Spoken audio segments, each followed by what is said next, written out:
Video like जरूर कर लीजिए और ऐसे वीडियो लगातार फ्री में पाने के लिए चैनल को तुरंत सब्सक्राइब कर लीजिए और बेल आइकन को जरूर टैप कर लीजिए ताकि आगे भी सारे वीडियो आपको मिलते रहे। यूट्यूब में फॉलो करते हैं तो प्लीज ये वाला फ्री टेलीग्राम चैनल जरूर ज्वाइन कर लीजिएगा। सारे नोटिफिकेशन, सारे अपडेट यहीं पे आते हैं, ध्यान रखिए। नमस्कार साथियों, स्वागत है आप सभी का बीईओ की डिवाइस सीरीज में, जो कि पीसीएस और बीओ दोनों के लिए कारगर है 2024 के लिए। और साइंस में आज का जो हमारा टॉपिक रहेगा डिवाइस सीरीज में वो है बायोलॉजी। और बायोलॉजी में आज हम बात करेंगे प्रमुख कोशिकीय रचनाओं की और उनके कार्य। ठीक है, जो कोशिका की रचनाएं होती हैं उनके काम क्या हैं, जरा उसकी भी बात आज करी जाएगी। ठीक, चलिए, बहुत ही इंपॉर्टेंट सेशन रहेगा ये। और आप पहली बार अगर चैनल को विजिट कर रहे हैं तो चैनल को सब्सक्राइब करिए।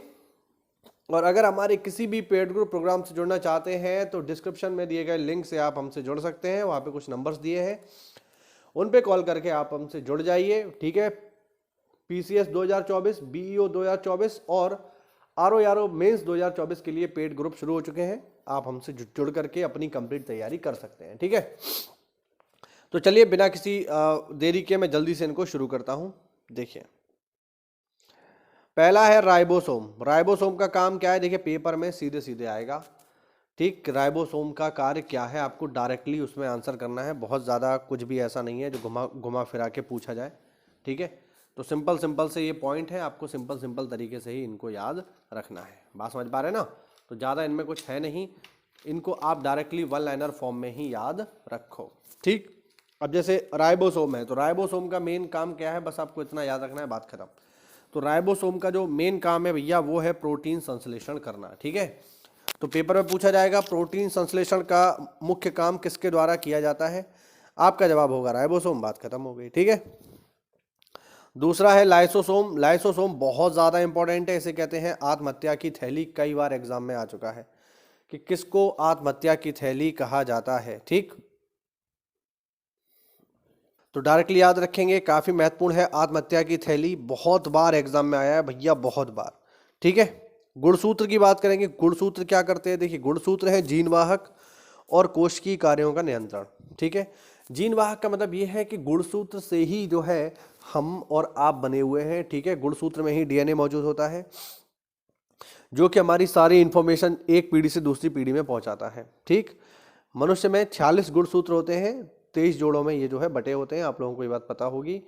और बिल्कुल हमारा शरीर जो है इन्हीं के आधार पर बनता है। हमारे बालों का रंग, मतलब बाल तो माई के रंग के होते हैं, आँखों का रंग, हमारी लंबाई चौड़ाई, ठीक है, आपकी आवाज़, आपके चेहरे का रंग, आपकी आँखों का रंग, ठीक, आप कितने लंबे होंगे, ठीक, ये सब जो है हमें गुणसूत्रों से ही एक पीढ़ी से दूसरी पीढ़ी में पहुँचता है।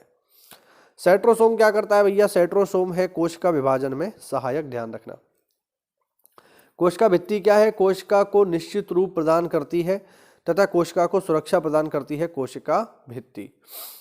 ठीक, प्लाज्मा झिल्ली क्या है, एक कोशिका से दूसरी कोशिका में पदार्थों के अभिगमन पर नियंत्रण लगाती है। यानी कोशिका में मौजूद जो बहुत सारे अवयव हैं वो एक दूसरे में मिक्सअप ना हो जाए, इसको रोकने का काम करती है साथियों प्लाज्मा झिल्ली।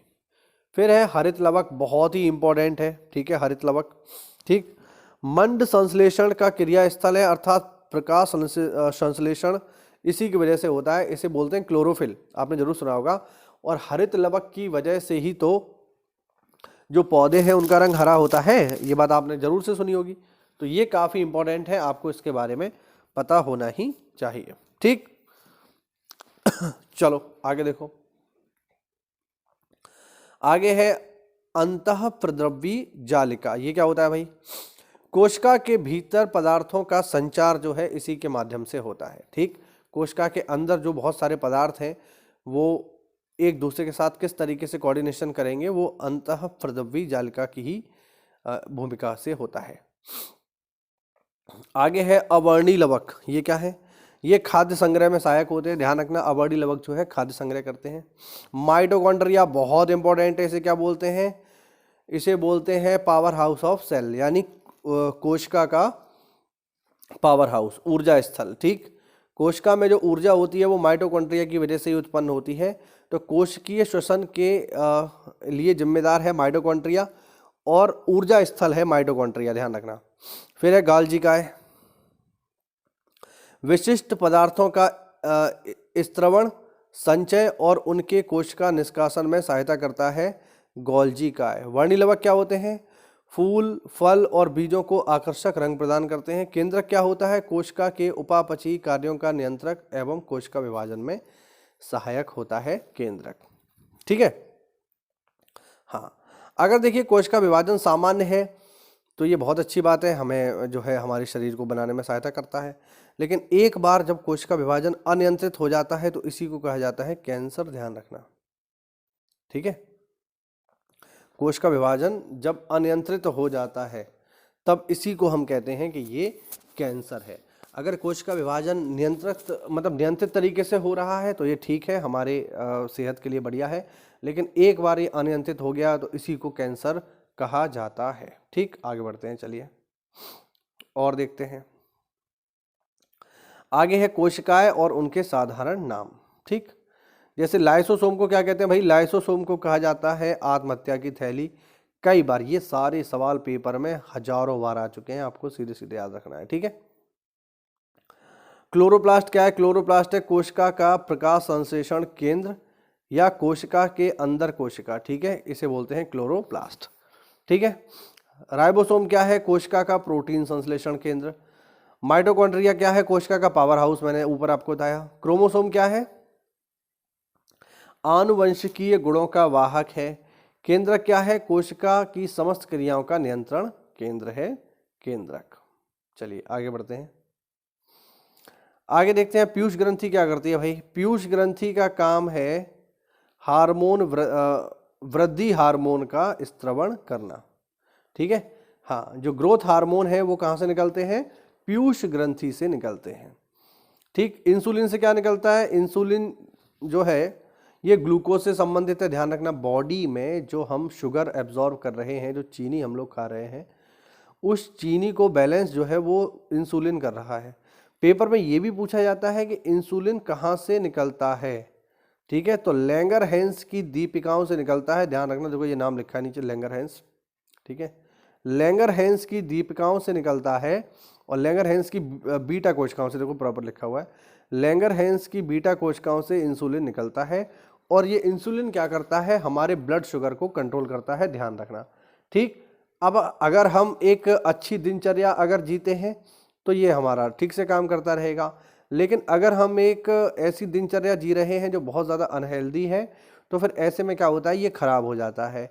और ये खराब हो जाता है तो इसी की वजह से हो जाती है डायबिटीज़। और जब डायबिटीज़ ज़्यादा बढ़ जाती है तो ये बिल्कुल ही काम करना बंद कर देता है।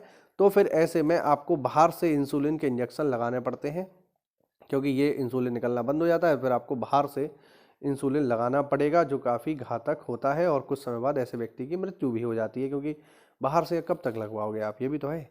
तो इंसुलिन बहुत ही इंपॉर्टेंट है, ध्यान रखना। ठीक है, फिर है अधिवृक्क, ये किससे जुड़ा हुआ है? कार्टिसोल से जुड़ा हुआ है। फिर है टेस्टोस्टेरॉन, ये क्या है? ये पुरुष हार्मोन होते हैं। टेस्टोस्टेरॉन क्या है?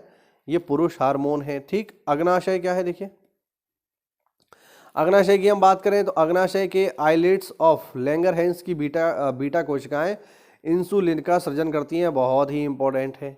ठीक है, एड्रेनलिन को कहते हैं लड़ो उड़ो हार्मोन, ध्यान रखना। क्रोध व खतरा महसूस होने पर यह उत्पन्न होता है। इससे लोगों को अचानक से बहुत सारा जोश आ जाता है और वो फिर जो है ऐसे काम कर लेते हैं जो शायद अपने होश हवास में वो ना कर पाए। तो जब बहुत ज़्यादा गुस्सा आता है या भय लगता है, डर लगता है, खतरा महसूस होता है, तो लोगों में बहुत सारी ताकत अचानक से आ जाती है। वो एड्रेनलिन की वजह से ही होती है, क्योंकि एड्रेनलिन हार्मोन निकलने लगता है। ठीक है, इसे बोलते हैं लड़ो उड़ो हार्मोन। फिर है एंजाइम। एंजाइम क्या है? देखो, एंजाइम है हमारा लाइपेज। लाइपेज एंजाइम कहाँ से निकलता है? आमाशय से निकलता है। और इसका काम क्या है? वसा को पचाना, यानी फैट को जो है ये पचाने का काम करता है। ठीक है, आगे देखो, आगे है फास्फोलिपिड। फास्फोलिपिड ये क्या है? ये भैया ये जुड़ा हुआ है लेसिथिन से। सोडियम क्लोराइड क्या है? एक शाकनाशी है, ध्यान रखना। ठीक है, आगे है इसको क्या पढ़ेंगे? एस्पार्टेरम, ये है सिंथेटिक स्वीटनर। ठीक है, यानी ये जो है आपने सुना होगा सैकरीन, एक तरीके से। थोड़ा सा सैकरीन डाल दो तो बहुत ज़्यादा चीज़ें मीठी हो जाती हैं, वही एक तरीके का।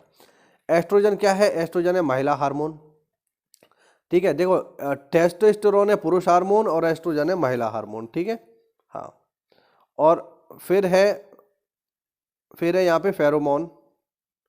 फेरोमोन की बात करेंगे तो विपरीत लिंग वाले साथी को आकर्षित करने के लिए छोड़ी गई गंध कहलाती है फेरोमोन। ध्यान रखना, ये सभी जो है जीव जंतु उत्सर्जित करते हैं, मनुष्य भी उत्सर्जित करता है, लेकिन मनुष्य ने तो दुनिया भर के इतने ज़्यादा सेंट वेंट बना लिए हैं कि सेंट वेंट लगा लो तो महिलाएं आकर्षित हो जाएंगी, ठीक है। और मतलब ऐड आते ही रहते हैं, आप लोगों ने देखे ही होंगे। तो हमारे यहाँ तो खैर दिखावा ज़्यादा हो गया है, जानवरों में अभी भी ये काम करता है, ठीक है। हाँ, चलो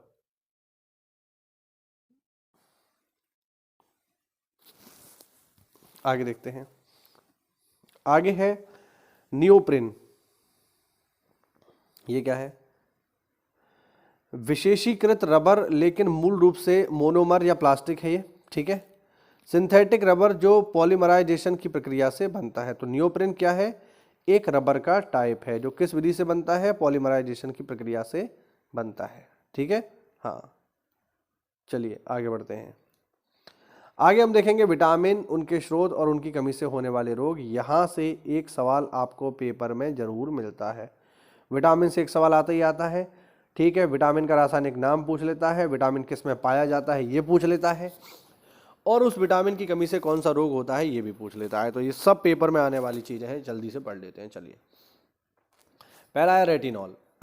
रेटिनॉल का नाम है विटामिन ए। तो विटामिन ए का वैज्ञानिक नाम क्या है? रेटिनॉल। पहला ये याद रखना है। स्रोत क्या है? तो देखो स्रोत तो लगभग सेम ही रहेंगे, 2-4 ही में अंतर आएगा। गाजर है, हरी सब्जियां हैं, दूध है, मक्खन है, अंडा है, यकृत है और मछली का तेल। कमी से कौन सा रोग हो रहा है? ये ज़्यादा इंपॉर्टेंट है। तो भैया इससे हो रहा है रतौंधी, ठीक है। दूसरा है जीरो लेप्थेल्मिया, ये एक आंखों से जुड़ा हुआ रोग है। इसके अलावा त्वचा संक्रमण भी हो जाता है, ठीक है, ध्यान रखना है आपको, ठीक है। त्वचा की कोशिका में परिवर्तन हो जाता है विटामिन ए की कमी से। बेसिकली ज़्यादातर केसेस में आपको जो है रतौंधी मिलता है। रतौंधी का मतलब होता है जिससे रात के समय दिखाई ना दे, उसे कहते हैं रतौंधी, ठीक। हिंदी में इसका जो है पर्याय, इसका विलोम पूछ लेता है तो वो होता है दिनौंधी, जिसको दिन में भी नहीं दिखाई देता। फिर है विटामिन बी वन का पहले तो रासायनिक नाम याद रखना, थायमीन है। और थायमीन जो है कहाँ कहाँ मिलेगा आपको? अनाज में मिलेगा, फलियों में मिलेगा, सोयाबीन में मिलेगा, दूध में मिलेगा, ठीक है। दूध में लगभग सारी चीज़ें मिल जाती हैं, इसीलिए दूध को कहा जाता है संपूर्ण पोषक पदार्थ। और अगर आपके शरीर में B1 की कमी होती है तो बेरी रोग आपको हो जाएगा, ध्यान रखना, बेरी। फिर है B2 का रासायनिक नाम क्या है भैया? राइबोफ्लेविन। पहला तो यही याद रखो, राइबोफ्लेविन इसका वैज्ञानिक नाम है। कहाँ कहाँ मिलेगा राइबोफ्लेविन? तो पनीर में मिलेगा, अंडे में मिलेगा, यीस्ट, मांस, हरी पत्तेदार सब्जियों में मिलेगा। रोग कौन सा हो जाता है इसकी कमी से? तो चीलोसिस नाम का रोग हो जाता है, ध्यान रखना। फिर है B3 को क्या बोलते हैं? या तो बोलते हैं नियासिन या फिर निकोटेनिक एसिड के नाम से इसको जाना जाता है। कहाँ कहाँ मिलता है विटामिन B3? तो यीस्ट में मिलेगा, मांस में मिलेगा, अंडे, दूध, फलियों में मिलता है। और इसकी कमी से कौन सा रोग होता है? पेलेग्रा, यानी एक प्रकार का चर्म रोग है, ये त्वचा से जुड़ा हुआ रोग है। फिर है विटामिन B5, इसको बोलते हैं पेंटेथिनिक एसिड। कहाँ कहाँ मिलता है? अंडे में, दूध में, मांस में, मूंगफली में मिलेगा। इसकी कमी से क्या होगा? चर्म रोग होगा, वृद्धि कम हो जाएगी और बाल सफ़ेद हो जाएंगे। B5 की कमी से बाल सफ़ेद होने लगे, मेरा भी एक आध दो बाल सफ़ेद हो रहा है, शायद मुझे B5 की कमी है, इलाज करता हूँ इसका। फिर है विटामिन B6 कहाँ मिलेगा आपको? दूध में मिलेगा, यीस्ट में मिलेगा, अनाज में मिलेगा और मांस में मिलेगा। और इसकी कमी से कौन सा रोग होता है? रक्त क्षीणता यानी एनीमिया, चर्म रोग और पेशी ऐठन, यानी जो मसल्स हैं उनमें क्रैम्प आने लगेंगे अगर विटामिन B6 की कमी है तो। फिर है विटामिन B7, इसे बोलते हैं बायोटीन कहाँ मिलेगा? मांस में मिलेगा, गेहूं में मिलेगा, अंडे में मिलेगा और फल में मिलेगा, ठीक है। और इसकी कमी से कौन सा रोग होता है? चर्म रोग होता है और बाल झड़ने लगते हैं, है ना। आपने देखा होगा शैम्पू वगैरह आते हैं, बड़े बड़े ब्रांड के शैम्पू आते हैं, वो कहते हैं हमारे शैम्पू में बायोटीन है ना, वो प्रॉपर लिख के देते हैं, क्योंकि बायोटीन जो है वो क्या करता है? बालों को झड़ने से रोकता है। फिर है B9 का वैज्ञानिक नाम है फॉलिक एसिड, ध्यान रखना।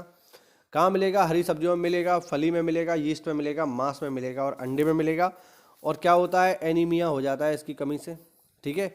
महिलाएं जब गर्भवती होती हैं तो उनको फॉलिक एसिड की गोलियां खाने को दी जाती हैं, जिससे उनकी बॉडी में रक्त बना रहे, ठीक है। रक्त कहाँ बनता है, अगर चलिए थोड़ा सा ये भी बात कर लेते हैं। कोई आपसे पूछे बॉडी में खून कहाँ बनता है हमारी, तो देखो भाई ध्यान रखना, खून कहाँ बनता है, हो सकता है आपको पहले से भी पता हो या हो सकता है ना पता हो, तो देखो ध्यान रखना खून कहाँ बनता है भाई, हमारी बॉडी में खून बनता है हड्डियों में। ध्यान रखना, हड्डी में खून बनता है, हड्डियों में जो बीच का खोखला स्थान होता है वहाँ पर खून बनता है, ठीक है। हाँ, इसको आप लोग याद रखना। और जिस जगह पर बनता है उसे कहा जाता है बोन मैरो, ठीक, अस्थि मज्जा, वहाँ पर रक्त का निर्माण होता है। तो अगर आप प्रॉपर फॉलिक एसिड आपके भोजन में ले रहे हैं तो फिर आपको रक्त अल्पता नहीं होगी। फिर है विटामिन B12 जो है इसका वैज्ञानिक नाम है साइनोकोबालमिन। मांस, मछली, अंडा, दूध में मिलेगा। और इसकी अगर कमी हो गई तो भैया घातक रक्तहीनता यानी सीरियस एनीमिया आपको हो सकता है, और तंत्र की गड़बड़ियां भी हो सकती हैं, यानी न्यूरोलॉजिकल आपको डिसऑर्डर भी हो सकते हैं। विटामिन सी का वैज्ञानिक नाम है एस्कॉर्बिक एसिड, ठीक है। कहाँ मिलता है, खट्टे फलों में मिलेगा, आंवला में, नींबू में, फल, टमाटर, सब्जियों में मिलेगा। और इसकी कमी से होता है स्कर्वी रोग जो मसूड़ों से जुड़ा हुआ है, ध्यान रखना, ठीक है। फिर है विटामिन डी का रासायनिक नाम है साथियों कैल्सीफेरॉल। और ये जो है विटामिन डी, ये कहाँ कहाँ मिलेगा, मक्खन में मिलेगा, मछली के तेल में मिलेगा, अंडा में मिलेगा, सूर्य के प्रकाश में मिलेगा, ठीक है, ध्यान रखना। इसीलिए जो छोटे बच्चे होते हैं उन्हें कहा जाता है कि जब बच्चा पैदा होता है तो उससे कहा जाता है कि इसको थोड़ी देर धूप दिखाओ, क्योंकि उसकी बॉडी जो है विटामिन डी बनाना शुरू कर दे, क्योंकि शरीर में ही बन जाता है, ठीक है। इसकी कमी से कौन सा रोग होता है, तो ध्यान रखना, इसकी कमी से रोग होता है सूखा रोग, बच्चों में होता है मूल रूप से ये, ठीक है। सूखा रोग, बच्चे बहुत ही कमजोर हो जाते हैं। और एस्टोमेलेशिया यानी सूखा रोग जो है ये छोटे बच्चों में होता है, और एस्टोमेलेशिया ये बड़े लोगों में होता है विटामिन डी की कमी से, ठीक है, ध्यान रखना। फिर है विटामिन ई को कहते हैं टोकोफेरॉल कहाँ कहाँ मिलेगा आपको, तेल में मिलेगा, गेहूं में मिलेगा, अंडे में मिलेगा और सोयाबीन में मिलेगा। विटामिन ई की अगर बॉडी में कमी होगी तो बच्चे पैदा नहीं कर पाओगे, सीधी बात है, जनन क्षमता में कमी आ जाएगी, यानी बच्चे पैदा आपसे नहीं होंगे, ठीक है। और जननांग भी कमजोर हो जाएंगे, ठीक है। अब जब जननांग ही कमजोर हो गया और आपकी जनन क्षमता ही कमजोर होगी तो बच्चा कहाँ से घंटा से पैदा कर लोगे, सीधी बात है। फिर है विटामिन के कहाँ कहाँ से मिलेगा, सबसे पहले तो इसका वैज्ञानिक नाम देखिए नेफ्थेक्यूनोन इसका वैज्ञानिक नाम है। और ये कहाँ कहाँ मिलेगा भैया, ये मिलेगा आपको हरी सब्जी में, अंडा में और सोयाबीन में। और इसकी कमी से क्या होता है, इसकी कमी से होता है चोट लगने पर रक्त का थक्का ना जमना, ठीक है, हीमोफीलिया ऐसे कहा जाता है। इसमें क्या होता है कि इसमें एक बार अगर आपके चोट लगी तो आपके रुधिर का थक्का नहीं जमेगा। नॉर्मल क्या होता है, नॉर्मल होता है ये कि अगर आपके कहीं चोट लगी तो थोड़ी देर बाद आप देखोगे कि खून जो है वो बहना रुक जाता है, उसका स्कंदन हो जाता है, इसी को कहते हैं ब्लड क्लॉटिंग यानी रुधिर का थक्का। लेकिन अगर आपको हीमोफीलिया है या विटामिन के की आपके अंदर कमी है तो उस छोटी सी चोट से ही आपका सारा का सारा रक्त बाहर निकल जाएगा और आपकी मृत्यु तक हो सकती है, इतनी गंभीर बात है ये। तो ये एक काफ़ी इंपॉर्टेंट चीज़ है, आपको ध्यान रखनी है, ठीक है। ये आपको ध्यान रखना है कि अगर हीमोफीलिया हुआ तो छोटी सी चोट जानलेवा हो सकती है, ठीक है। चलिए आगे थोड़ा सा और देखते हैं। आगे देखेंगे मनुष्य में होने वाले संक्रामक विषाणु जनित रोग। ये सारे के सारे रोग किससे होंगे, विषाणु से होंगे, ध्यान रखना, वायरस से होंगे। ये वायरस से होने वाले रोग हैं। और हम इनमें ये भी देखेंगे कि किस रोग में कौन सा अंग प्रभावित होता है। हर्पीस में कौन सा अंग प्रभावित होता है साथियों, त्वचा होती है, ध्यान रखना। इन्फ्लुएंजा में कौन सा अंग प्रभावित होता है, सांस। इन्फ्लुएंजा मतलब एक तरीके का जुकाम, तो सांस लेने में दिक्कत होगी आपको। पोलियो में कौन सा अंग प्रभावित होगा, मांसपेशियां और तंत्र प्रभावित होगी, ध्यान रखना। रेबीज जो है कुत्ते, बिल्ली, घोड़ा, जंगली जानवर जो होते हैं इनके काटने से होता है।